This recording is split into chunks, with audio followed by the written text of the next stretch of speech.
Okay, here we're going to look at changing between a G and C. So again, G was the first finger placed here on the second fret of the A string, second finger up here on the third fret of the sixth string, and our finger down here, number 3 finger down here on the third fret of the first string. And so checking G, it's all nice and clear here. Nice 6-string chord as it is. And the other chord, of course, is C. So we're doing a GC change, so the diagonal chord shape of the 1, 2, 3 there gives you C, 5 strings, 1, 2, 3, 4, 5.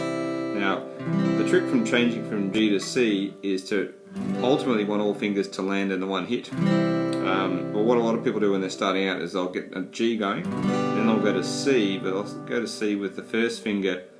Oh, get that one right. Oh, then I'll add these other 2 fingers in. Oh, and C. So it becomes a very disjointed first finger than the other 2.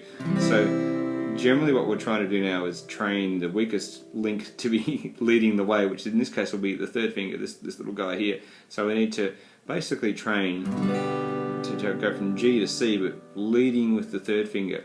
And that way generally you'll find is that the other 2 fingers will sort of roughly fall into place naturally, because it feels a bit more normal that way, but it will be sometimes slow you down a bit, but leading with the third finger and then the other 2 guys will fall into place. So it's all about changing with leading with the third.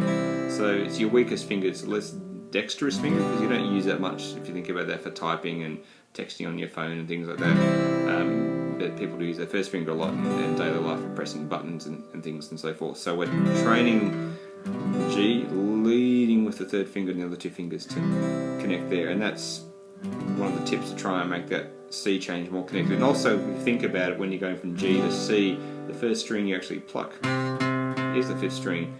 1, 2, 3, 4, 5 is you're strumming down. So if you're doing your GC the bad way, like this, you're sort of going to strum, oh, my finger's not there yet. So you're trying to train that third finger to be there straight away. So then ultimately you can speed that up where everyone does leaps together as a group. So have a work on that GC change with the leading the third finger. So try that 10 times a day and really be critical about, oh, is that third finger leading the way? And if he's not, try it again and try and do, like, as I say, 10 good changes a day for a week or 2, and that will help.